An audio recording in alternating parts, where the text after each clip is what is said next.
All right. So what's it bad at, or what are its limitations? So one, as we've talked about, very data hungry. So you often are in a situation where you're needing to label or collate a huge data set.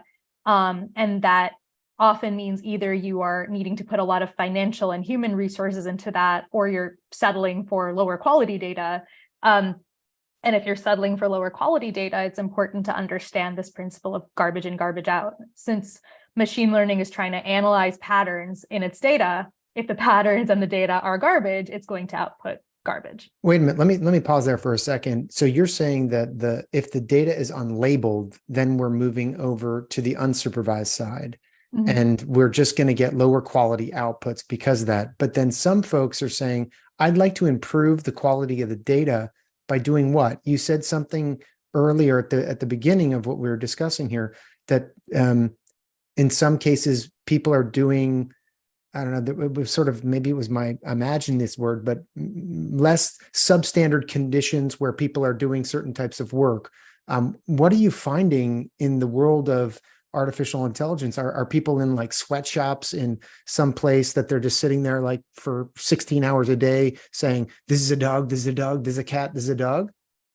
Yeah, so two things I'll bring up there. So unsupervised data doesn't necessarily mean it's worse data. It's a different task. What is worse data is sort of if you don't know what your model is seeing. So if you're scraping the entirety of the internet, there's hate speech on there. There's all sorts of stuff in there that your model is seeing. And that's very different than if you're curating an unsupervised data set, not because you know the mapping between the data and answers, but just because you know what is in your data, that there isn't hate speech in there. That can be a form of ensuring quality. Now, yeah, and labor is an issue. I think, Mechanical Turk is often used to label data sets, and there are, of course, like various ethical considerations with that.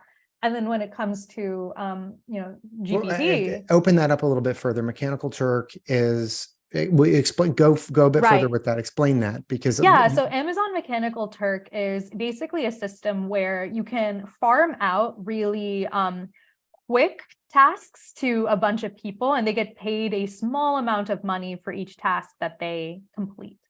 And it's a way for people to potentially make sort of some marginal additional income to do things like data labeling, sort of in the same way you sometimes get incentivized to, I don't know, provide reviews on Google or something like that.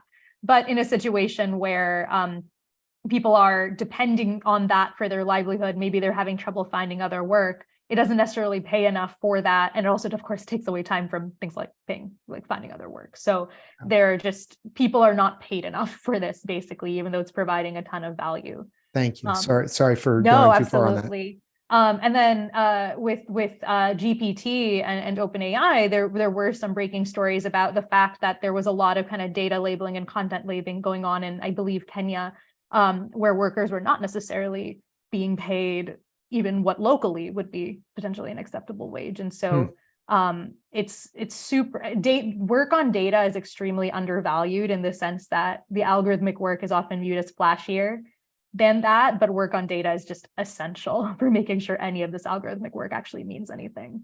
Okay, thank you. Yeah. All right. The other thing is machine learning can be biased, and in a couple of ways. So one is in terms of the patterns in the underlying data. So for example, a common use case of machine learning, or one that is kind of worked on in the climate change space, is that you would analyze data on buildings, so sensor data or something like that, in order to understand which buildings are more likely to be successful candidates for a retrofit. That's great, right? It's a great way to kind of try to pinpoint your retrofits so that you're doing it in places that it counts.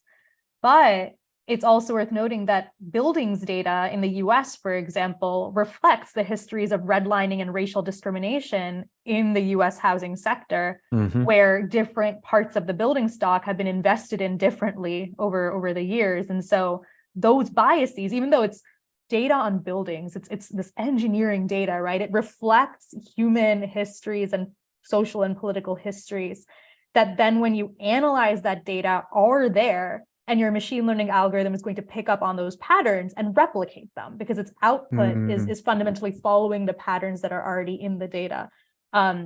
And so that's something that's just, it's extremely important to be cognizant of just what is your data really encoding? And is that something you actually want reflected in the output? But it's not just the data. It's also about what we choose to use machine learning for. So what use cases? For example, there's a lot more machine learning right now in precision agriculture than there is for smallholder farmers. That doesn't necessarily mean that the use cases are differentially impactful or anything like that. It's just a question of, who decided to do it, and who had the resources to do it. Or, I mean, in a non-climate example, when it comes to policing, machine learning has been used in areas like predictive policing, where the goal is to predict who will commit a crime or where a crime will be committed based on past data. And it's not just that the data is biased, because what you're often seeing is data on arrests rather than crime, and arrests are correlated with where we choose to dispatch police resources in the first place. But it's also the case that the kinds of crimes that are predicted, it's not often financial crime on Wall Street, nor is it abuses by police officers themselves. It's often, the crime that is being predicted is crime by populations with less power in society. So the ways in which we really think about what machine learning is an accelerator of the systems it's used in, what systems are we using it in? That's not a neutral choice. We're often making very powerful choices about where machine learning is actually helping us accelerate something in society. This is such a great point, because I think that a lot of, over the last, say, 24 to 36 months, a lot of companies and organization leaders have made a concerted effort in hiring sort of the less obvious candidates for engineering work in clean economy or sales, marketing, whatever it might be. And it sort of immediately surfaces the fact that STEM learning in elementary school in less privileged zip codes is really quite poor. And so you don't find a lot of mechanical, electrical, computer science engineers coming out of these types of neighborhoods or communities. And so there are just less candidates available. And so you have to be incredibly intentional about your outreach. But in some cases, the pool is just not very deep. And so you're saying, well, okay, candidate to candidate, how do I do this, and do it for the best of my stakeholders in my organization? Your point here is really great, which is the data itself could be corrupt before you get it. And so like our system around education in STEM is already 10 years behind. So how are we going to fix that today? It's really hard.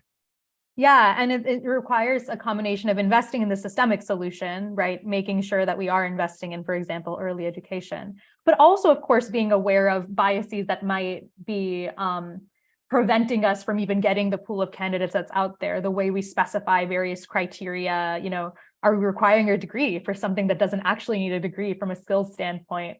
And this kind of thinking, right? This intuition about just how do you make sure that you're hiring in a way that's equitable, that's cognizant of the biases in a broader systemic sense and in your own process? That kind of thinking applies directly to when you're thinking about machine learning workflows. It's in some sense no different. You want to think about what is the system the algorithm is operating in, what are the specific choices I'm making when designing it, and what are the specific choices or things encoded in the data it's getting, and really thinking about that holistically. Such a good point. Yeah. All right.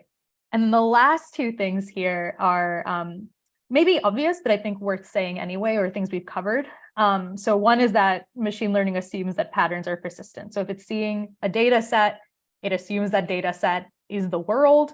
And if you try to get it to predict for a different world that is not reflected in the data set, it's not going to do it. And so this is exactly the example from before of if you're trying to predict long-term weather under a changing climate, your historical weather data isn't going to be distributed the same as your future weather data, and you need to do other things to deal with that. And then fundamentally, machine learning is statistics. And with statistics, we all know that phrase, correlation it's finding correlation, it's not finding causation. And machine learning is similar. You're finding how things are related to each other or correlated with each other in the data. In order to find kind of causal explainability, you often have to do analysis that is not just basically data crunching or number crunching to understand that.